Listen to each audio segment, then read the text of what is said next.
Assalamualaikum warahmatullahi wabarakatuh. Bertemu lagi dengan Bu Rini hari ini dalam pelajaran IPA, materi interaksi makhluk hidup dengan lingkungannya. Silakan simak video pembelajaran kali ini. Pada bab ini, kita akan mempelajari pelajaran interaksi pada makhluk hidup dan lingkungannya. Perhatikan gambar berikut ini. Nah, apakah kalian tahu antara hewan, tumbuhan, air, udara, ternyata mereka saling berinteraksi? Berikut adalah yang akan kita pelajari pada bab ini, yaitu yang pertama adalah komponen ekosistem, yang kedua satuan-satuan ekosistem, yang ketiga jenis-jenis ekosistem, keempat bentuk interaksi ekosistem, dan yang kelima adalah aliran energi dalam ekosistem. Sudah siap? Mari kita mulai. Pada kali ini kita akan membahas tentang pengertian dari lingkungan, habitat, dan ekosistem. Perhatikan bagian berikut ini, di mana semuanya saling berpengaruh. Ada habitat, ekosistem, dan ada komponen pada ekosistem. Pengertian lingkungan. Lingkungan adalah segala sesuatu yang ada di sekitar makhluk hidup dan saling berpengaruh. Berikutnya ada habitat. Habitat adalah tempat makhluk hidup itu tinggal. Jadi sudah tahu kan apa itu habitat? Berikutnya yang ketiga ada ekosistem. Ekosistem adalah interaksi antara hubungan timbal balik makhluk hidup dengan lingkungannya. Untuk ekosistem sendiri dibagi menjadi dua komponen, yaitu ada komponen biotik dan ada komponen abiotik. Untuk lebih jelasnya, mari kita simak slide video selanjutnya. Mari kita lanjutkan untuk komponen ekosistem. Komponen ekosistem dibagi menjadi dua, ada biotik dan abiotik. Biotik artinya adalah benda hidup dan abiotik adalah benda tak hidup. Untuk abiotik contohnya adalah air, cahaya matahari, batu, tanah, di mana tidak ada tanda-tanda kehidupan. Selanjutnya adalah biotik, dibagi menjadi tiga, ada produsen, konsumen, dan dekomposer. Untuk produsen itu ditempati oleh tumbuhan. Kenapa? Karena tumbuhan dapat menghasilkan makanannya sendiri melalui proses fotosintesis atau disebut dengan autotrof. Kalian lihat pada gambar terdapat contoh dari produsen, ada padi, mangga, sawi, dan lain-lain. Berikutnya adalah konsumen. Konsumen ada konsumen tingkat 1 sampai tingkat 3. Untuk konsumen ini diduduki oleh manusia dan hewan. Kenapa? Karena manusia dan hewan tidak mampu membuat makanannya sendiri atau disebut dengan heterotrof. Sehingga untuk sumber energi, manusia dan hewan membutuhkan sumber nutrisi yang berasal dari tumbuh-tumbuhan. Untuk berikutnya adalah dekomposer. Dekomposer ini berperan sebagai pengurai, contohnya ada bakteri dan jamur. Selanjutnya yang kita pelajari adalah bagaimana ekosistem terbentuk.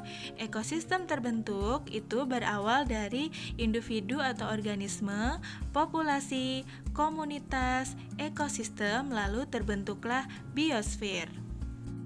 Pengertian individu atau organisme adalah satu makhluk hidup tunggal. Kemudian turunlah ke populasi. Populasi artinya adalah kumpulan dari beberapa individu yang sejenis. Selanjutnya komunitas. Komunitas adalah kumpulan dari beberapa populasi yang menempati suatu tempat tetapi berbeda jenis. Selanjutnya ada ekosistem. Ekosistem adalah interaksi antar komunitas, lalu terbentuklah biosfer. Biosfer adalah kumpulan dari beberapa ekosistem. Untuk lebih jelasnya, mari kita simak pada gambar di slide video selanjutnya. Bagaimana? Apa kalian masih bingung? Nah, perhatikan gambar berikut ini. Pada gambar ada seekor jerapah, berarti tandanya adalah satu individu. Berikutnya, jerapah akan berkumpul sehingga membentuk sekawanan jerapah. Nah, itu artinya adalah populasi. Jadi, populasi sekawanan jerapah. Selanjutnya, akan terbentuk komunitas. Komunitas ini adalah kumpulan dari beberapa populasi. Pada gambar, contohnya ada populasi orang hutan, populasi jerapah, populasi burung yang hidup pada suatu tempat. Kemudian terbentuklah komunitas, yaitu interaksi antara makhluk hidup dengan lingkungannya. Pada gambar, kalian bisa melihat ada seekor zebra yang sedang minum air, ada singa yang berteduh di bawah pohon. Nah, berikut adalah interaksi-interaksi yang terjadi. Kemudian, kumpulan-kumpulan ekosistem akan membentuk suatu biosfer kehidupan. Nah, untuk jelasnya, kita lihat pada skema berikut ini. Pada skema ini, kita akan belajar tentang jenis ekosistem. Ekosistem dibedakan menjadi dua, ada ekosistem alami dan ada ekosistem buatan.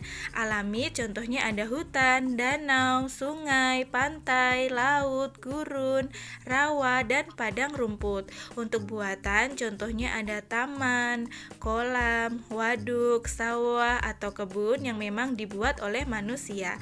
Selanjutnya, ekosistem ini akan bergabung kemudian membentuk biosfer dunia yang sekarang kita tinggali. Selanjutnya, kita belajar tentang bentuk-bentuk interaksi ekosistem. Yang pertama ada predasi. Di sini, predasi adalah interaksi antara individu ataupun populasi, di mana populasi yang satu memangsa populasi yang lain. Nah, di sini kita akan melihat contoh gambar dari predasi. Di sini kalian bisa melihat ada seekor harimau yang memangsa seekor rusa. Nah, disinilah disebut dengan interaksi predasi. Sekarang kita lanjut ke interaksi yang kedua, yaitu ada kompetisi. Kompetisi ini mengakibatkan persaingan, bisa jadi sesalasi atau berbeda jenis populasi untuk mendapatkan tempat tinggal atau makanan di mana ketersediaannya terbatas, sehingga untuk memperolehnya mereka harus mengalami persaingan. Contoh pada gambar adalah interaksi kompetisi antara harimau dengan singa. Mungkin mereka sedang merebutkan tempat tinggal. Wah, siapa ya yang menang kira-kira? Interaksi yang berikutnya adalah simbiosis. Simbiosis yang pertama adalah mutualisme, artinya sama-sama saling menguntungkan, contohnya antara kupu-kupu dan bunga. Berikutnya ada simbiosis parasitisme, artinya yang satu untung, yang satu rugi. Contohnya di situ adalah seekor nyamuk yang menghisap darah. Selanjutnya ada simbiosis komensalisme, yaitu antara ikat badut dengan terumbu karang. Apa kalian sudah memahaminya? Jika belum, kalian silahkan cari contoh-contoh yang lain untuk simbiosis-simbiosis ini ya. Pembahasan selanjutnya adalah aliran energi dalam ekosistem. Di sini ada rantai makanan. Rantai makanan merupakan proses makan dan dimakan pada serangkaian organisme dengan urutan tertentu. Yang kedua adalah jaring-jaring makanan. Adalah gabungan dari rantai makanan yang saling berhubungan dikombinasikan tumpang tindih dalam suatu ekosistem. Untuk lebih jelasnya, kalian perhatikan gambar. Pada gambar pertama atau gambar rantai makanan hanya terjadi satu kali urutan saja. Sedangkan pada gambar yang kedua, jaring-jaring makanan itu terdiri dari beberapa rantai makanan sehingga dia bertumpuk. Kalian bisa lihat di situ ada tumbuhan. Tumbuhan di situ juga dimakan oleh belalang, juga dimakan oleh kelinci. Bagaimana? Apakah kalian sudah memahaminya? Untuk selanjutnya, kita akan membahas tentang aliran energi, yaitu piramida makanan. Nah, ini adalah gambar piramida. Piramida makanan adalah susunan yang menunjukkan perbandingan antara jumlah produsen, konsumen 1, konsumen 2, konsumen 3 atau puncak. Normalnya, jumlah populasi apabila tropik paling bawah harus lebih banyak dibandingkan tropik di atasnya, agar terjadi keseimbangan ekosistem. Karena tumbuhan adalah sumber energi pertama menepati tropik 1. Alhamdulillah, kita telah selesai menyelesaikan pada pembelajaran bab 2 ini. Setelah mempelajari bab ini, kita tentunya harus lebih bersyukur karena Allah telah menciptakan alam beserta isinya untuk dipergunakan dan diambil manfaatnya oleh manusia. Oleh karenanya, sebagai manusia yang beriman dan bertakwa, kita harus bisa menjaga apa yang sudah Allah berikan kepada kita. Terima kasih anak-anak telah menonton video pembelajaran kali ini. Semoga video yang Ibu sampaikan ini bermanfaat untuk kalian. Jangan lupa catat poin-poin penting pada buku tulis kalian supaya memudahkan kalian dalam belajar.